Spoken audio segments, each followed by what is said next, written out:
The transport shuttle smelled like recycled failure and broken ambitions. Owen Blackwell pressed his forehead against the viewport, watching stars that didn't care about his existence drift past in their infinite indifference. 6 hours he'd been wedged between a maintenance tech whose snoring could wake the dead and a window showing nothing but void. 6 hours to contemplate the trajectory of a career that had peaked at 26 and been in freefall ever since. His assignment papers sat heavy in his jacket pocket. Digital files don't actually weigh anything, but dread has mass all its own. Outpost Zenith materialized from the darkness like a cosmic joke someone had welded together from spare parts and desperate optimism. The station resembled a wheel that had given up halfway through, becoming circular, bristling with sensor arrays that pointed in every direction as if it couldn't decide what it was supposed to be watching, which Owen supposed was accurate. You don't send people to monitor empty space because you expect them to find something. The docking procedure took 18 minutes of careful maneuvering, while the pilot maintained a steady stream of creative profanity. Owen made mental notes.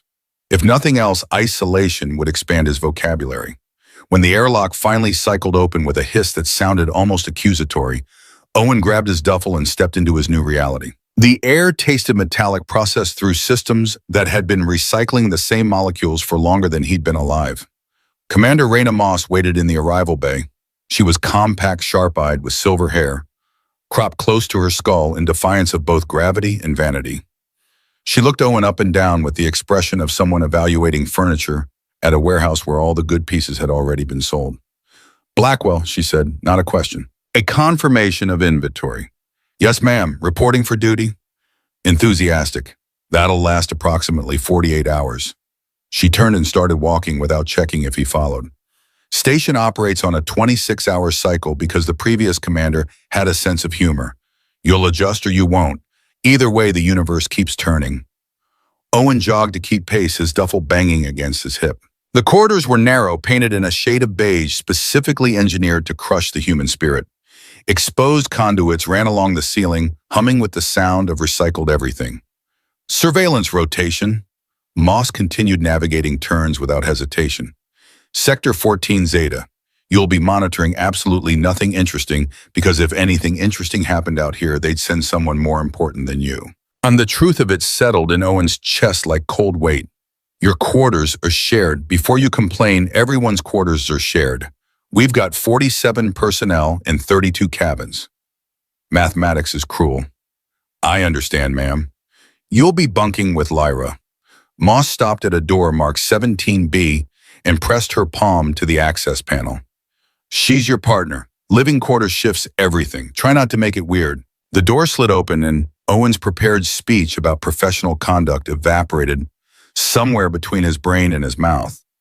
The woman standing in the center of the small cabin was human in every respect except for her ears, which rose to elegant points that added perhaps 3 inches to her height. She was arranging small potted plants on a shelf with the concentration of someone defusing a bomb, and when she turned to face him, her expression suggested she found his presence only marginally more interesting than the soil she'd been handling. Dark eyes, unreadable. Sharp features that might have been beautiful if they weren't currently arranged in something close to hostility. Lyra, your new roommate has arrived. Moss delivered this introduction with the enthusiasm of someone reading warranty terms. Owen, this is Lyra Venn. You'll work surveillance together, eat together, and probably drive each other insane together. Welcome to Outpost Zenith. She departed before Owen could formulate any of the 17 questions suddenly crowding his mind. Lyra wiped her hands on her pants, leaving streaks of dark soil, and tilted her head in a gesture that was either curious or predatory. Her pointed ears caught the ambient light. Problem human. Her voice carried an accent that turned the words into music, though the sentiment was decidedly unmusical. Owen became acutely aware of the cabin's dimensions. 2 sleeping pods were mounted to opposite walls barely 3 feet apart. A shared workspace occupied the center, currently dominated by Lyra's botanical collection. A single refresher station was visible through a partially open door. Privacy, it seemed, was a concept the station's designers had read about but never personally experienced. No problem, he managed. Just didn't expect a roommate with distinctive features. She smiled, and it was sharp enough to cut. I didn't expect a human who stares like he's never seen basic anatomical variation. We're going to have so much fun together. She returned to her plants, dismissing him as thoroughly as if he'd ceased to exist. Owen stood in the doorway, duffel still in hand, and wondered if the next transport back to civilization was still docked. The answer he discovered later was no. The transport wouldn't return for 6 weeks. He was trapped. Day 3, Owen woke to a sound that made his molars vibrate. His sleep-fogged brain took several seconds to identify the source. Lyra, standing at the workspace calibrating a sensor array, while making a noise that resided somewhere between humming and industrial machinery, achieving sentience. Except humming was too gentle a word. It was more like she had swallowed a theremin, and it was trying to escape through her sinuses at frequencies that bypassed his ears and attacked his skeleton directly. "Do you have to do that?" he groaned, pressing his pillow over his head. The vibration stopped. "Do what?" "That sound, the one that makes my teeth hurt." "I'm not making any sound." She turned back to the sensor array. Immediately, the vibration resumed, drilling into his skull like a particularly musical migraine. Owen sat up, abandoning any hope of additional sleep. His pod's chronometer read 0547 station time, which translated to an hour that shouldn't exist according to every circadian rhythm his body possessed. The 26-hour cycle was destroying him in ways he hadn't anticipated. He'd fallen asleep during yesterday's shift. Twice. Once while actually speaking to Commander Moss, which had gone over exactly as well as expected. "You really can't hear it?" he asked, swinging his legs out of the pod. Lyra glanced at him. One elegantly pointed ear twitched. "I hear 14 distinct frequencies in this room right now, including the power coupling behind that wall panel, vibrating at 2.3 hertz below optimal, your breathing, and something in your digestive system that suggests you shouldn't have trusted yesterday's protein synthesis." "Which specific sound is bothering you?" "The one coming out of your face." "Ah," she returned to her work. "That's ultrasonic.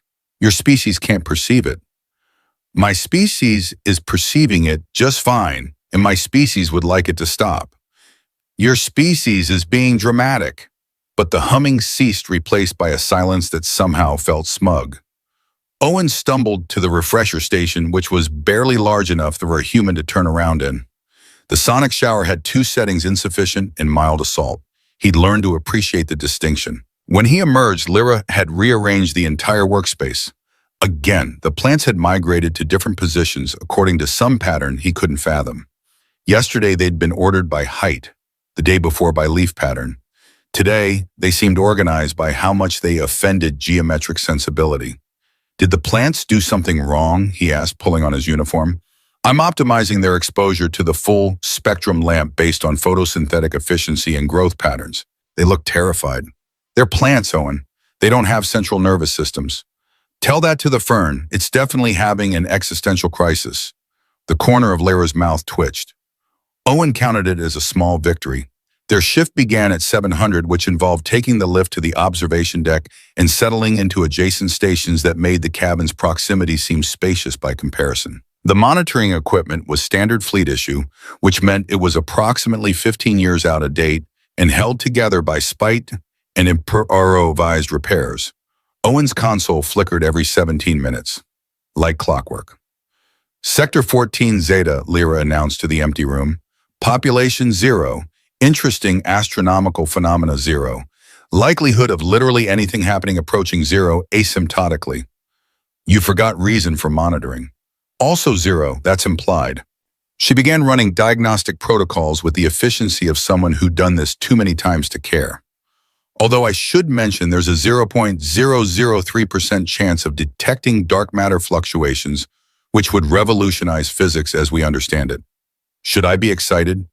You should be bored. The chances of winning the star system lottery while being struck by lightning on a planet with no atmosphere are statistically higher." Owen settled into his chair and began his own diagnostics.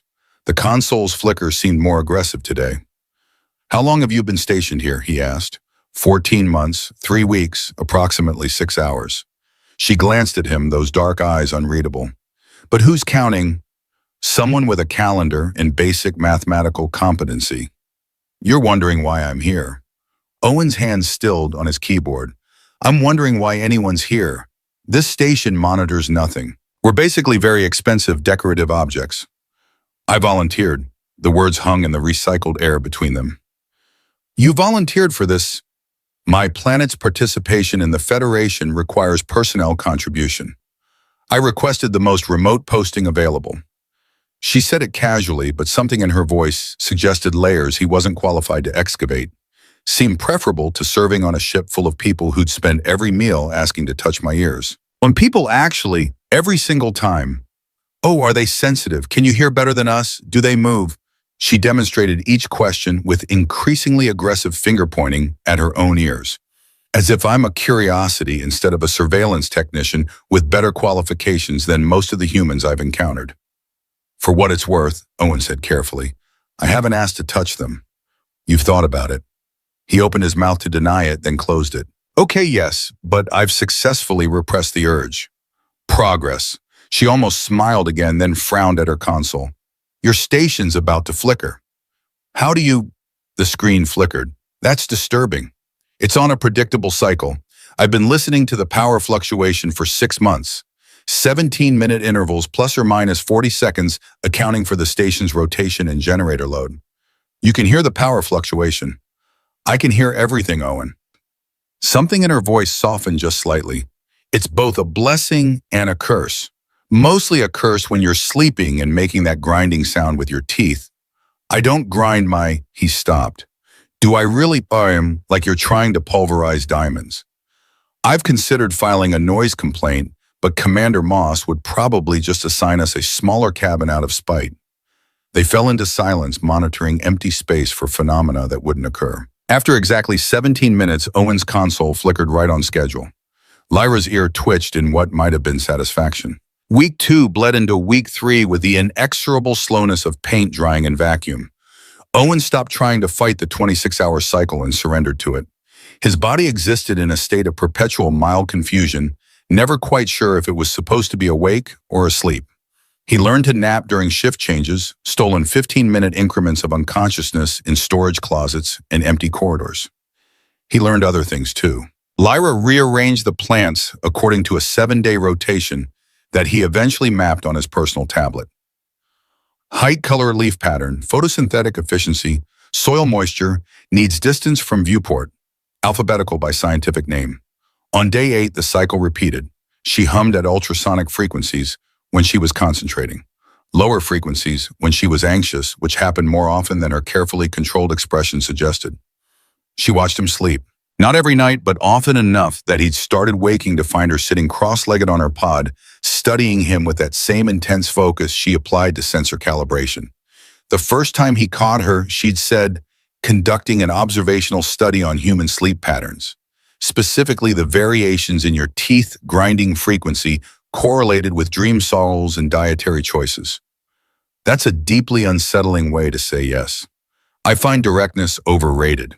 But she kept doing it, and Owen found he didn't actually mind.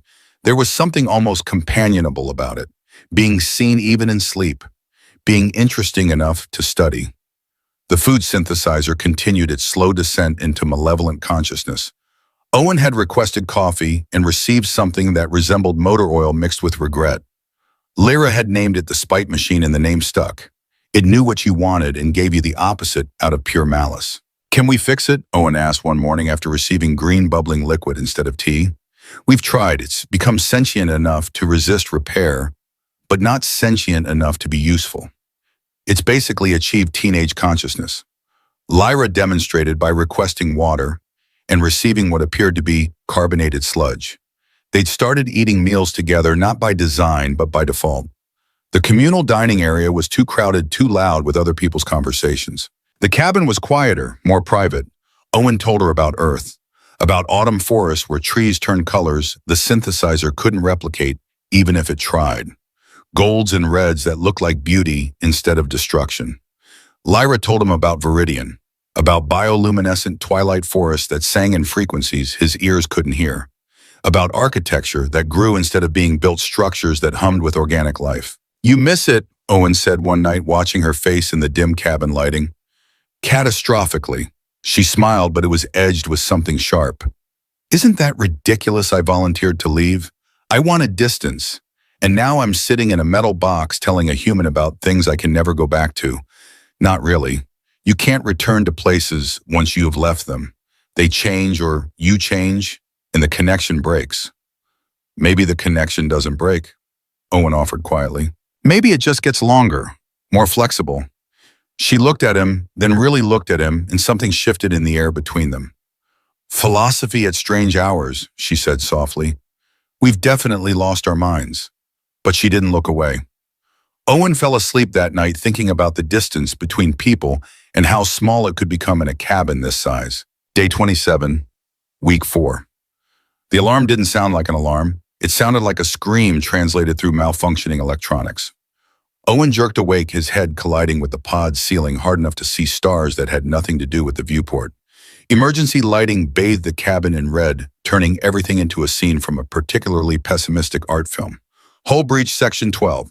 Lyra was already out of her pod, pulling on her boots with movements so efficient they looked choreographed. Micrometeorite impact. We need to seal the emergency bulkheads before half the station decompresses into the void. Owen's brain was still trying to process the concept of being awake. What time?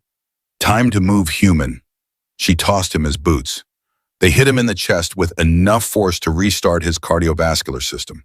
Emergency protocols. You did read the emergency protocols. I skimmed them. Fantastic. Try not to die. She was already at the door pulling an emergency respirator from the wall mount. The station shuddered. Somewhere distant, metal groaned like it was reconsidering its life choices. The corridor was chaos. Personnel ran in directions that seemed random, but probably weren't shouting coordinates in technical jargon Owen's sleep-deprived mind couldn't parse. The red emergency lighting made everyone look like they were starring in their own personal apocalypse. Commander Moss's voice crackled through the intercom calm in the way that suggested either supreme confidence or complete resignation to fate. All personnel emergency stations. Hull breach in Section 12 Alpha. Automated seals failed. Manual override required. Of course, the automated seals failed, Lyra muttered, navigating the corridor with Owen stumbling behind her. This station's held together with optimism and outdated firmware. They reached the emergency locker. Lyra started pulling equipment, magnetic boots, emergency patches, a portable atmosphere generator that looked like someone had built it from spare parts and prayer. She shoved half of it at Owen. Section 12 is 3 bulkheads away, she said, checking a handheld monitor that showed the station's status in colors Owen assumed meant bad things. Pressure's dropping fast. We seal the bulkheads, we save 40% of the station. We don't, we all get very intimate with vacuum. Encouraging. Owen managed to get his magnetic boots activated. They felt like wearing shoes made of duty and regret. Have you done this before? Twice. Once was a drill, once wasn't. She looked at him, and for the first time since he'd met her, he saw something other than sardonic detachment in her eyes. Fear, carefully controlled but present. Stay close to me, she said. Do exactly what I say. Don't be heroic, don't be creative, and if I tell you to run, you run. The first bulkhead was already closing when they reached it, hydraulics screaming as the massive door ground toward shut. Lyra dove through the gap. Owen followed his magnetic boots, making him clumsy. The door sealed behind them with a boom he felt in his teeth. The pressure differential made his ears pop viciously. 2 more, Lyra said, already moving. The corridor ahead was darker, emergency lighting struggling. Owen's monitor showed atmosphere bleeding away, a red countdown suggesting they had maybe 8 minutes before this section became uninhabitable. The second bulkhead was stuck halfway, emergency systems flashing warnings in 3 languages, and possibly one that was just angry beeping. Lyra dropped to her knees beside the manual override panel, pulling tools from her belt with the speed of a stage magician. Panels fried, she said, prying off the cover. Exposed wiring sparked in the dim light. I need to bypass the safety protocols and trigger manual closure. Can you do that? I'm about to find out. She started pulling wires, rerouting connections with her bare hands. Owen watched the pressure gauge drop. 6 minutes. Tell me something, Lyra said, not looking up from the panel. Keep me distracted. Distracted from what? From the fact that if I connect the wrong wires, this panel will electrocute me with enough voltage to make my hair stand up permanently, which would really ruin my aesthetic. Your aesthetic is angry botanist. I'm not sure it can be ruined. 5 minutes. Back on Earth, I had a cactus once. Owen said, his voice tight. Killed it in 3 weeks. How do you kill a cactus? They're designed to survive neglect. I overwatered it, gave it too much attention. Hey, 4 minutes. Seemed like a metaphor for my entire life, honestly. Tragic. Lyra connected two wires. Sparks erupted from the panel. She didn't flinch. Though it explains why you're here, they send the overachieving failures to places like this. People who tried too hard at the wrong things. What's your excuse? I'm exactly where I want to be. She connected another wire. The bulkhead shuddered. Nowhere, with no one, monitoring nothing. The bulkhead suddenly lurched into motion, grinding closed with a sound like the universe clearing its throat. Perfect. They ran for the final bulkhead. Owen's magnetic boots made him feel like he was running through molasses. 3 minutes. The corridor was almost dark now, emergency lighting reduced to a faint red glow. Lyra's breathing was steady beside him. His own sounded like he was auditioning for an emphysema awareness campaign. The final bulkhead was already closing, gap narrowing with each second. 2 minutes. Lyra grabbed Owen's arm. He felt the strength in her grip, felt her pull him forward faster than his own legs could manage. They hit the gap together, squeezing through with inches to spare. The door sealed behind them with a finality that suggested the universe had used up its allotment of second chances. Owen collapsed against the wall, his heart attempting to exit through his ribcage. Lyra stood beside him, barely winded, checking her monitor with professional detachment. "Breach contained," she said. "Station stable. We're not dying today." "Good," Owen managed between gasps. "Dying would really mess up my schedule." She looked at him then, really looked at him. Her hand found his in the darkness. Her fingers laced through his with a certainty that felt nothing like accident. "We survive together now," she whispered. And Owen understood that something fundamental had changed between them, sealed as surely as the bulkheads behind them. In the red emergency lighting, with alarms still echoing in distant corridors and his heart still trying to escape his chest, Lyra's hand in his felt like the only solid thing in the universe. "Thank you," he said quietly, "for pulling me through. Thank you for the cactus story." Her grip tightened. Distraction worked. They stayed like that, hands intertwined, until Commander Moss's voice came through the intercom announcing all clear. When they finally made their way back to cabin 17B, neither of them let go until they absolutely had to. Owen lay in his sleeping pod that night, staring at the ceiling, listening to Lyra's breathing from 3 feet away. Everything had changed. He just didn't know yet if that was terrifying or the best thing that had ever happened to him. Possibly both. Week 5 arrived with the inevitability of entropy. Owen found himself standing in Commander Moss's office, a space barely larger than a storage closet, watching her scroll through data with the focused intensity of someone reviewing quarterly earnings that had come up short. "Your performance during the hull breach was exemplary," she said without looking up. "Quick thinking, followed protocols, didn't panic when most people would have." "Lyra did most of the work, ma'am. Lyra's been doing most of the work for over 14 months. I'm talking about you." Moss finally looked at him, her expression unreadable. "You know why you're really here, Blackwell?" The question landed like a stone in still water. "Routine rotation." Owen said the words automatic. Rehearsed. The lie he'd been telling himself for 4 weeks. "That's what your assignment paper said, not what your psychological profile said." She turned her monitor toward him. His file flagged in red. Keywords jumped out: isolation tendency, self-sabotage, patterns, authority conflict stemming from ethical rigidity, potential for rehabilitation through perspective shift. Owen's chest tightened. "You didn't get sent here as punishment," Moss continued quietly. "You got sent here as intervention. Someone in personnel thought maybe what you needed wasn't a reprimand. What you needed was time, space, distance from whatever you were running from." "I wasn't running. You requested remote posting." Moss cut through his protest like a blade through fog. "After you refused to sign off on the Titan weapons integration project. After you filed 14 separate ethics complaints. After you made yourself professionally radioactive to everyone who mattered." She leaned back.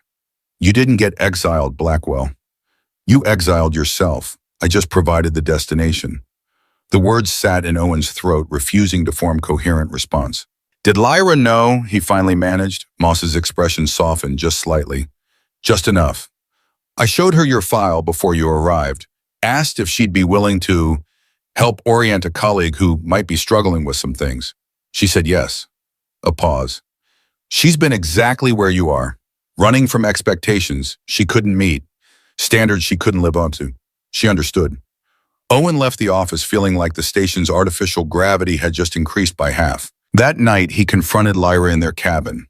She was watering her plants, moving between them with the careful precision of ritual. The fern had grown a new leaf, the small victory she'd been working toward for weeks. "You knew," Owen said. Not a question. She didn't turn around. "Knew what about my file, my psych profile, that I was sent here as some kind of rehabilitation project?" Lyra set down her watering can with deliberate care. "Yes, simple, direct, no deflection." "Why didn't you tell me?" "Because you needed to figure it out yourself." She finally turned to face him. "Because being told you're broken doesn't help. Discovering you're not as broken as you thought does." "I'm not your project, Lyra." "No, why?" Her voice was soft but firm. "You're not. You're my roommate, my partner, my—" She hesitated, and in that pause, Owen heard all the things she couldn't quite say. "Moss asked if I'd help. I said yes. Not because I thought you needed fixing, because I thought maybe we could understand each other." Owen sank onto his sleeping pod. The anger that had been building drained away, leaving only exhaustion. "I sabotaged my own career," he said quietly.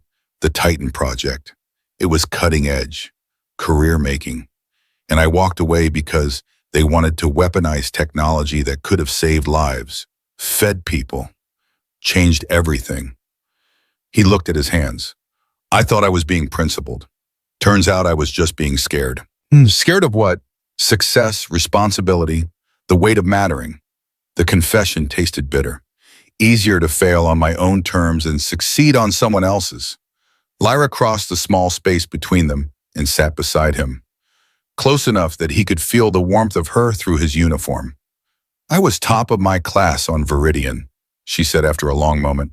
"Academic honors in astrophysics, xenobiology, quantum mechanics. Every professor telling me I'd change the Federation's understanding of the universe." Her pointed ears twitched unconscious movement, and all I could think was how much I wanted them to stop looking at me, stop expecting, stop waiting for me to be brilliant. "So you volunteered for the most remote posting in the galaxy." "So I volunteered for the most remote posting in the galaxy," she echoed, "where nobody knew my test scores or my potential or my family's reputation. Where I could just be Lyra, the surveillance technician who talks to plants and makes ultrasonic noises." Owen's hand found hers between them on the pod's edge. Her fingers were cool, slender. They fit between his like they'd been designed for it. "We're quite a pair," he said. "Catastrophically dysfunctional," Lyra agreed. "Maybe that's okay. Maybe it is." They sat like that until the station's cycle shifted and the lighting dimmed for night phase. Neither of them moved to their separate pods. Week 6 bled into Week 7, and Owen discovered the comfortable rhythm of proximity.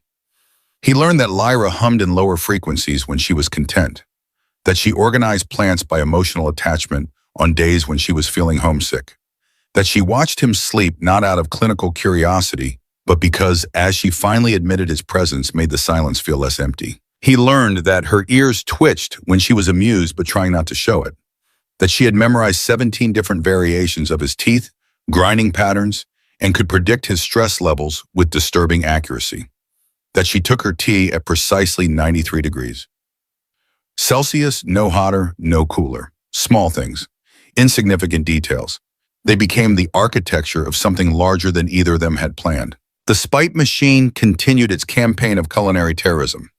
Owen requested orange juice one morning and received what appeared to be carbonated regret in liquid form. Lyra patted the machine's side panel like it was a misbehaving pet. "It's evolving," she said with something close to pride.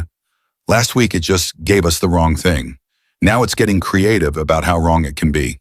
Should we be concerned it's developing a sense of humor? Only if it starts laughing at its own jokes." The machine beeped, once, deliberately. They looked at each other. "We're doomed," Owen said. "Completely," Lyra agreed. But she was smiling, and Owen realized he'd memorized the exact geometry of that smile, the way it softened the sharp angles of her face, the way it made her eyes less guarded. He was in trouble. The realization settled in his chest with the weight of inevitability. Week 9, Day 63, 0347, station time. Owen woke to find Lyra sitting at the viewport silhouetted against stars that had been dead for millennia, but still sent light across impossible distances. "Can't sleep?" he asked quietly. She didn't startle, had probably heard him wake up, heard his breathing change, heard his heart rate increase in the way she could apparently hear everything. "Come here," she said. "I want to show you something." Owen joined her at the viewport. The space was small enough that their shoulders touched arms pressed together in the narrow frame. There, she pointed to a region of space that looked exactly like every other region of space. Darkness punctuated by distant fire. "See that cluster? The pattern." Owen stared until his eyes watered, and then he saw it. A constellation of stars forming something almost geometric. Too precise to be random. "Is that natural?"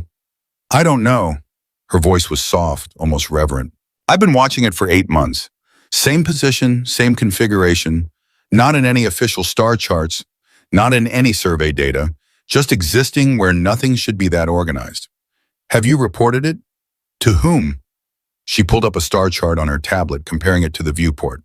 Commander Moss, who'd file it under anomalies to investigate, never Federation Science Council, who'd send it to committee and forget about it. "We're on a station that exists purely to justify budget allocations, Owen. Nobody cares what we see out here." She zoomed in on her tablet. The stars became distinct points of light, each one a furnace burning across unimaginable distances. "Sometimes I think that's why I like it," she continued. "Out here I can see things that don't have to mean anything. They just get to exist, no expectations, no purpose beyond being beautiful." Owen looked at her profile in the faint glow from the screen, the elegant line of her jaw, the way starlight caught in her dark eyes. "Tell me about Viridian," he said. "The real parts, not the travel brochure version." She was quiet for a long moment. "The forest glow," she finally said. "Bioluminescence and patterns that shift with seasons. Blues and greens and colors your language doesn't have words for because your eyes can't perceive them. At night, which is most of the time, everything looks like you're walking through an ocean made of light." Her ears twitched unconscious memory. And the sounds, frequencies that tell stories if you know how to listen, wind through structures that sing. My mother used to take me to the residence gardens when I was small, ancient trees that hummed in harmonics. You could feel it in your bones, in your blood, like the whole planet was breathing and you were part of that breath. "You miss it," Owen said quietly. "I'm forgetting it." The confession came out raw.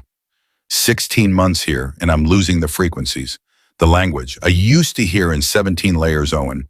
Now it's down to 15, maybe 14. The higher ranges are just gone, like a color fading from memory until you can't remember if it was ever really there. Her hand trembled on the tablet. "What if I go back and it's not home anymore? What if I've been away so long that I don't fit there either? What if I'm just suspended between worlds, belonging nowhere?" Owen took the tablet from her hands and set it aside. He pulled her close and she came willingly, her head finding the hollow of his shoulder like it had been carved specifically for that purpose. "Maybe belonging isn't about places," he said into her hair. "Maybe it's about people, moments, choosing to be present instead of running." "Is that what we're doing? Choosing to be present?" "I think so. I think I am." She lifted her head and her face was inches from his, close enough to see the individual flecks of gold in her dark eyes, close enough to feel her breath against his lips. "I'm terrified," she whispered. "Of what? Of this. Of you. Of caring about something again.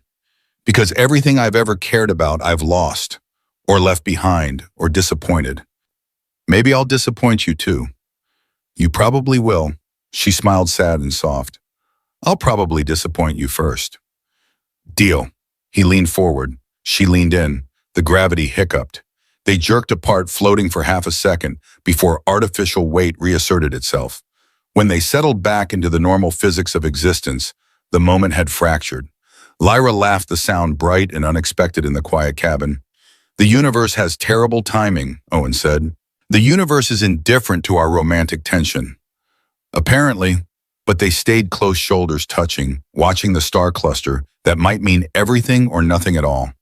Outside, the void remained infinite. Inside, the distance between them had become almost nothing. Week 11 arrived with a transmission that changed everything. Commander Moss called an all-hands briefing.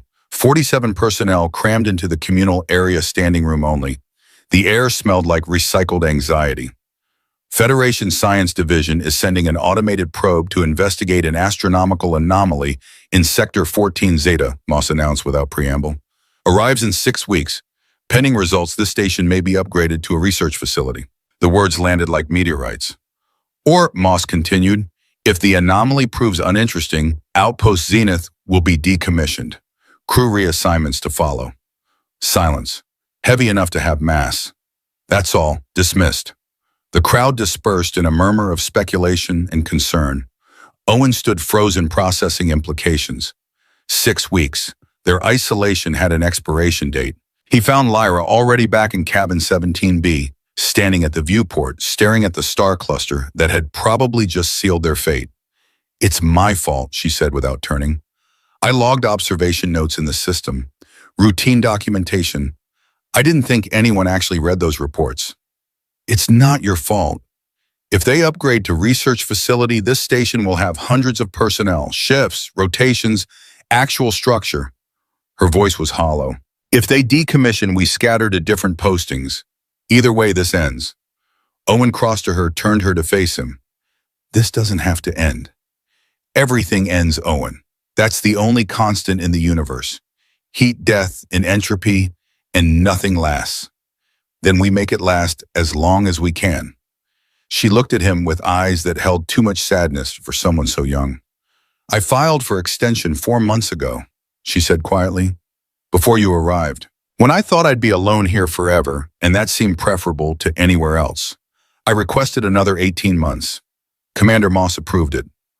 Owen's heart did something complicated in his chest. You were planning to stay. I was planning to hide, Lyra corrected. There's a difference. Staying implies you have something worth staying for. I just had nothing worth leaving for. And now it's worse. She pulled away, pacing the small cabin like a trapped animal. Because now I have you. This, whatever we're building in this metal box in the middle of nowhere. And in 6 weeks, a probe is going to tell the Federation whether our nothing is interesting, and either way we lose this. We don't know that. I know statistics. I know probabilities. I know that good things don't last when you're people like us. People who run, people who hide, people who... Owen kissed her. It wasn't planned, wasn't elegant. His hands found her face and he kissed her like it was the only way to stop the words that were tearing her apart. She froze for half a second. Then she kissed him back, her hands fisted in his uniform. Her lips were soft and urgent and tasted faintly of the terrible tea from the spite machine. She made a sound in the back of her throat, something between surrender and relief. When they finally broke apart, both breathing hard, Lyra's eyes were wet. That was stupid, she whispered, monumentally. We're going to get hurt. Probably. I don't know how to do this, how to care about someone without destroying it. Neither do I. Owen's thumb traced the elegant point of her ear. She shivered. But maybe we figure it out together. 6 weeks, or 6 years, or however long we get. The probe might change everything. The probe might change nothing. Either way, we're here now. You're here, I'm here, that's enough. Lyra leaned her forehead against his eyes closed. I'm still terrified, she said. Me too. Good, at least we're terrified together. They stood like that, foreheads touching, breathing synchronized, while the station hummed around them and the universe spun on indifferent to their small human fears and smaller human hopes. 6 weeks, 42 days, 1,008 hours. It felt like both forever and not nearly enough. That night, Owen lay in his sleeping pod, staring at the ceiling, listening to Lyra's breathing 3 feet away. Lyra, when did you know what? That you wanted me to stay? That this was more than just coexistence? Silence. Long enough that Owen thought she'd fallen asleep. Then quietly, week 2, day 9. You made a joke about the existential crisis of the Fern, and I laughed. Actually laughed. First time in 14 months, I'd felt anything resembling joy. Or a pause. That's when I knew I was in trouble. Week 3 for me, Owen admitted. Day 17. You were humming at that ultrasonic frequency that makes my teeth hurt, and I realized I'd started to find it comforting, like a soundtrack to existing. That's when I knew. We're pathetic. Spectacularly. Owen, Otto, yeah. I'm glad you're here. Even if it ends badly, even if we only get 6 weeks, I'm glad. Owen's chest felt too small for his heart. Me too. Lyra's breathing deepened into sleep. Owen stayed awake watching the faint glow of status lights on the ceiling, thinking about probe trajectories and station decommissions, and the particular cruelty of finding exactly what you need right before losing it. Somewhere in the infinite dark outside their metal shell, the star cluster continued its geometric pattern, meaning everything or nothing. Existing without purpose beyond existing. Owen understood that feeling perfectly. He closed his eyes and let the station's hum carry him towards sleep. Lyra's presence 3 feet away, feeling both too far and exactly close enough. Tomorrow they'd have 41 days left. Tonight they had this moment. And maybe Owen thought as consciousness faded, maybe that was the only kind of forever that ever really mattered anyway. Week 13 arrived with the supply ship and a data packet that carried Owen's name. He was alone in the observation deck when the notification came through. Lyra had taken the early shift in the maintenance bay, giving him rare solitude among the flickering consoles and the infinite dark beyond the viewports. Transfer paperwork. The words sat on his screen like a verdict. Owen opened the file with hands that wanted to shake but refused to give them permission. 3 options laid out with bureaucratic efficiency: Titan Research Facility, Advanced Materials Development, Lead Engineering Position, the job he'd applied for 2 years ago, the career that had been closed to him after the ethics complaints and the walking away and the professional suicide he'd committed in the name of principles he wasn't sure he still believed in. They were offering it to him now. Redemption wrapped in a posting requisition. Earth Orbital Station Kepler. Comfortable.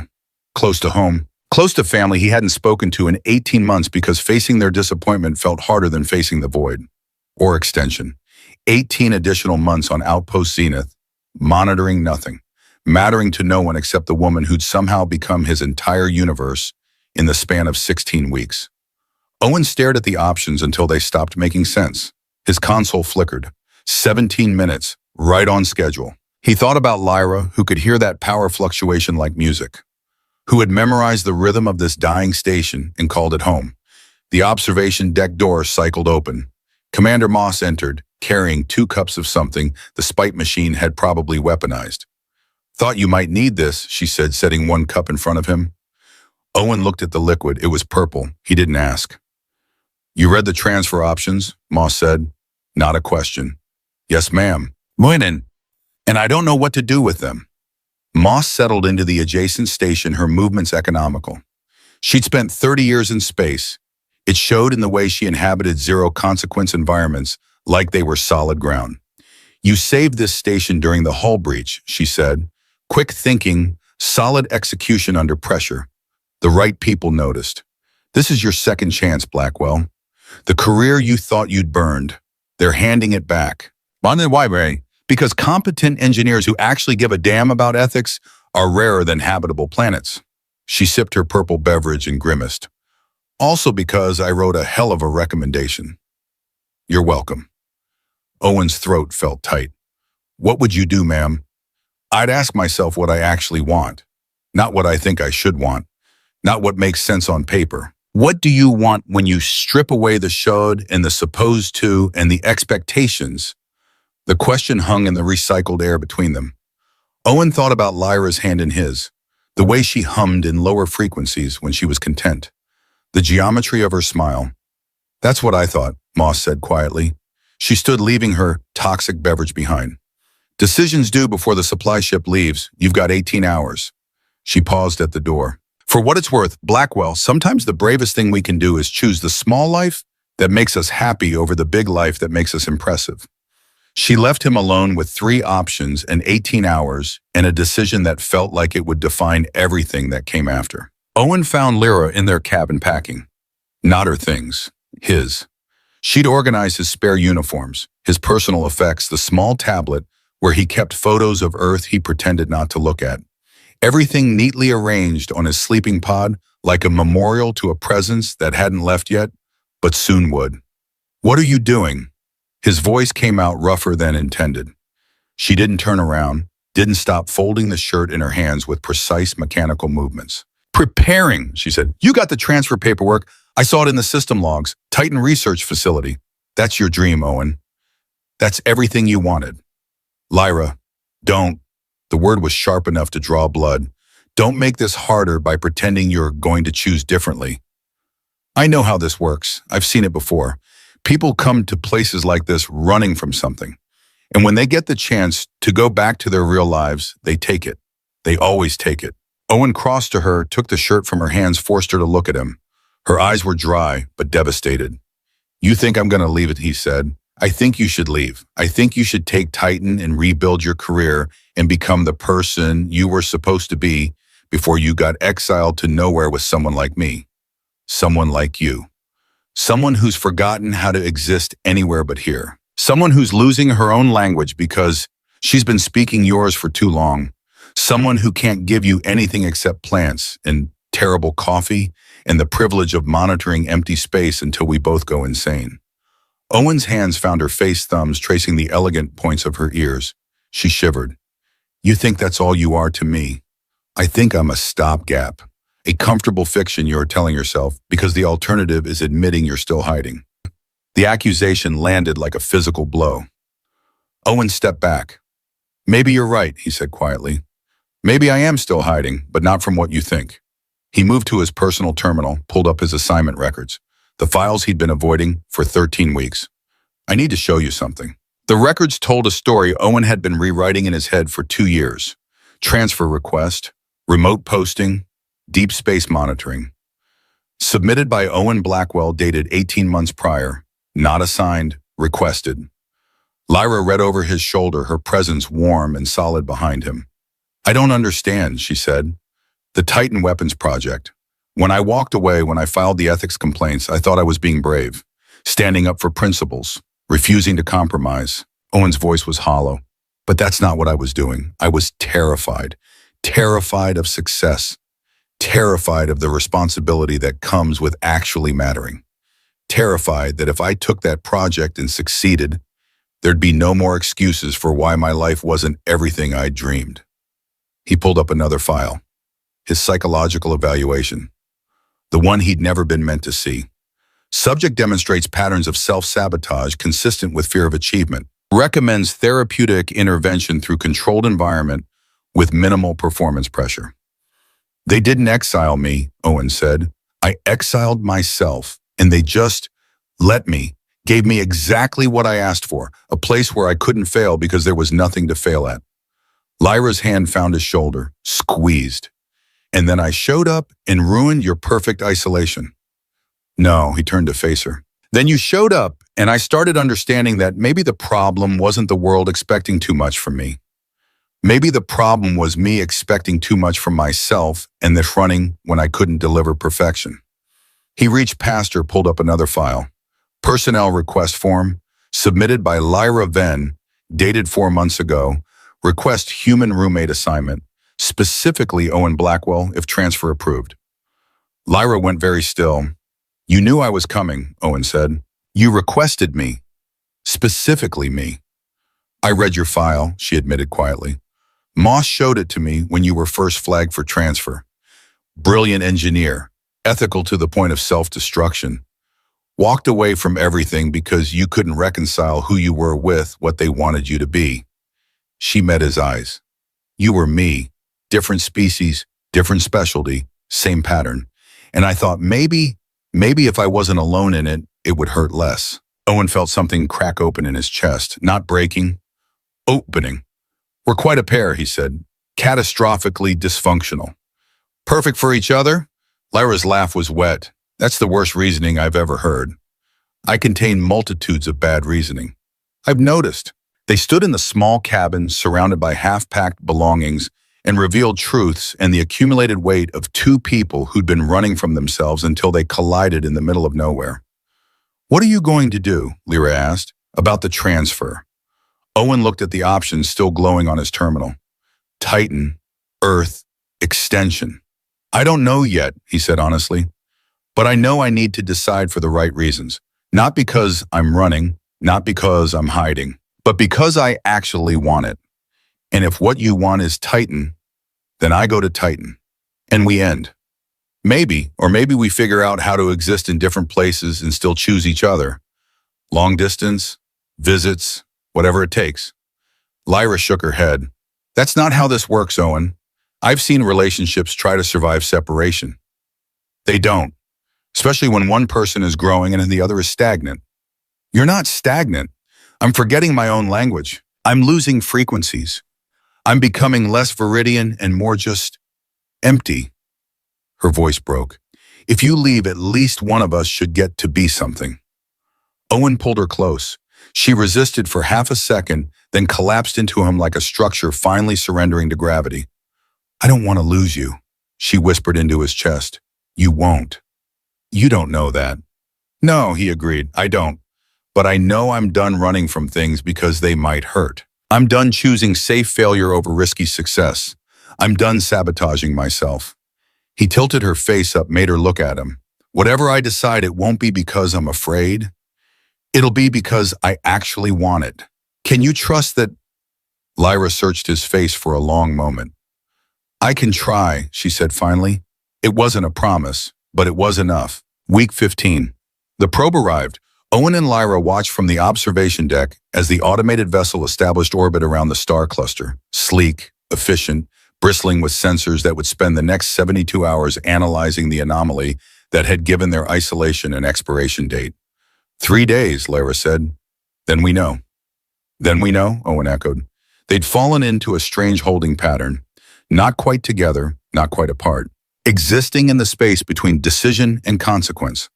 Owen still hadn't submitted his transfer choice. The deadline had been extended by 48 hours due to probe analysis delay. The universe, it seemed, was giving him time to be certain. He spent those hours doing something he should have done months ago. He accessed the full archive of his Titan project work, the research he'd walked away from, the ethical concerns that had driven him to refuse participation, and he found something he hadn't expected. The weaponization protocols he'd objected to had been scrapped 6 months after his departure. New leadership, new direction. The technology had been repurposed for exactly what Owen had argued it should be used for: sustainable energy generation. Life support systems. Technology that saved rather than destroyed. His ethics complaints had mattered. His refusal had forced a reckoning. He'd thought he'd thrown away his career for nothing. Turned out he'd thrown it away for everything that mattered. The realization sat in his chest like a stone, heavy but solid, real. He found Lyra in the cabin talking to her plants in a language he couldn't understand. Viridian, the frequencies he couldn't hear but could feel in his bones when she spoke them. She'd been practicing, trying to remember, trying to hold on to the parts of herself she felt slipping away. The Titan project was repurposed, Owen said, after I left. They used it for exactly what I wanted. Life support, energy, good things. Lyra turned her expression carefully neutral. That's wonderful, Owen. I thought I'd failed, thought walking away meant nothing changed, but it did. It mattered. So you're going back. Not a question, an acceptance. I don't know. Owen sat on his sleeping pod, the decision still unmade. Part of me wants to see if I can do it right this time. Build something that matters. Be the person I was supposed to be. You should. Lyra's voice was steady, but her hands trembled as she touched the fern that had finally grown strong under her care. You should go back and be brilliant and change things. That's what people like you do. What about people like you? People like me stay in places like this and tend plants and forget who we used to be until we're just echoes of potential we never lived up to. Owen crossed to her, took her hands, made her stop touching the plants and focus on him. You're not an echo. You're the most present person I've ever met. You hear 17 frequencies. You notice everything.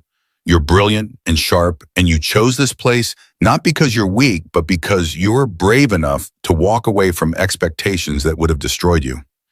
That's just pretty words for giving up. No, it's recognizing that success doesn't look the same for everyone. That sometimes the bravest thing you can do is choose the life that makes you whole over the life that makes you impressive. Lyra's eyes were wet. Commander Moss said something similar, Owen continued, about choosing the small life that makes us happy over the big life that makes us impressive. And I think she's right. I think I've spent my whole life chasing impressive and ending up miserable. And now I think maybe I want to try happy, even if it's small, even if nobody else understands it. The words hung between them, fragile and enormous. The probe data comes back tomorrow, Lyra whispered. Then we'll know if this place even exists anymore. Then we'll know, Owen agreed. That night they slept in the same pod, not sleeping exactly, just holding each other while the station hummed and the probe analyzed and the future waited to reveal itself. Owen listened to Lyra's breathing, felt the flutter of her pulse against his palm, memorized the geometry of her presence. Whatever tomorrow brought, he'd have this. It felt like enough. Week 16, day 112. The probe data came back at 0800 station time. Commander Moss called another all-hands briefing. Owen and Lyra stood at the back, hands intertwined, waiting for the verdict that would define everything. Moss pulled up the analysis on the main display. The star cluster rendered in false color. Beautiful, geometric, precise, and completely utterly mundane. Gravitational lensing, Moss announced, caused by a rogue brown dwarf passing through the sector approximately 200 years ago, created an optical effect that makes random stellar distribution appear organized. No anomalous technology, no alien artifacts, no revolutionary physics. She paused, let the disappointment settle. Federation Science Division has declared the phenomenon interesting but not significant. Outpost Zenith will maintain current operations and staffing levels. No upgrade, no decommission. We continue monitoring, nothing exactly as before. Relief rippled through the assembled crew. Jobs saved, routines maintained, the comfortable certainty of purposeless existence. Moss dismissed them with a wave. Owen and Lyra stood frozen as the crowd dispersed around them. Nothing changes, Lyra said softly. We stay exactly as we are. Yeah. The isolation continues, the monitoring continues. Everything stays pointless and remote and forgotten. Yeah. She looked at him and her eyes held the question she couldn't quite ask. Owen pulled the transfer paperwork from his pocket. Physical printout. Old-fashioned. Concrete. He marked the third option. Extension, 18 months. Lyra's breath caught. That's the stupidest decision you have ever made, she whispered. I'm preemptively stupid. You filed for extension 4 months ago. I was running. You're not running anymore. You could go back. Be impressive, matter. Owen took her face in his hands, thumbs tracing the points of her ears. What if this is what mattering looks like? What if choosing you, choosing us, choosing to be happy in the middle of nowhere is the bravest thing I've ever done? We're going to monitor nothing. 10 plants, slowly lose our minds together. Sounds perfect. Owen, he kissed her, soft and certain and full of all the things he couldn't quite say yet, but felt in every atom of his being. When they broke apart, Lyra was crying, but she was smiling. Stay with me, she whispered. Choose this, choose me. Even though it's small and pointless and nobody else will understand. I already did, Owen said, showing her the marked paperwork. Submitted it 10 minutes ago. You decided before the probe data came back. I decided the moment I realized that potential isn't about what you could be. It's about what you actually want to become. They stood in the empty briefing room holding each other while the station hummed and the universe spun on indifferent and infinite. Later, Owen would submit his transfer extension officially. Lyra would be notified that her partnership request had been approved for another cycle. Commander Moss would sign off with a knowing smile and absolutely zero surprise. Later, the supply ship would depart, carrying personnel transfers and cargo, and Owen's rejection of everything he'd once thought defined success. But in that moment, they just stood together. Two people who'd run to the edge of everything and found that sometimes the most profound thing you can do is stop running. Choose presence. Choose connection. Choose the small, brave life over the big empty one. The fern in their cabin had grown 3 new leaves. The spite machine had achieved full consciousness and started requesting its own maintenance schedules. The star cluster continued its beautiful, meaningless pattern against the infinite dark. And Owen Blackwell, who had once thought he'd failed at everything that mattered, finally understood what success actually looked like. It looked like Lyra's hand in his. It looked like monitoring nothing together and calling it purpose. It looked like home. 6 months later, Owen woke to Lyra's ultrasonic humming. The frequency that used to make his teeth hurt now felt like music, like the soundtrack to existence. She was watering plants, rearranging them by some pattern only she understood. The fern had grown strong, the existential crisis resolved through patience and care. Outside their viewport, the star cluster glowed, meaningless and beautiful. Owen's console would flicker in 17 minutes, right on schedule. They had 12 more months on their extension. After that, they'd decide again. Stay or go, together or apart. But Owen suspected he already knew the answer. Some people measure success in achievements and accolades and impressive titles. Owen measured it in the geometry of Lyra's smile, in shared silence, in the choice to stop running and start living. The universe remained infinite and indifferent. But in one small metal cabin floating in the void, two people had found something the universe couldn't touch. Purpose, connection, home. And that Owen thought as Lyra turned to him with eyes that held everything he'd ever needed was enough. More than enough. It was everything.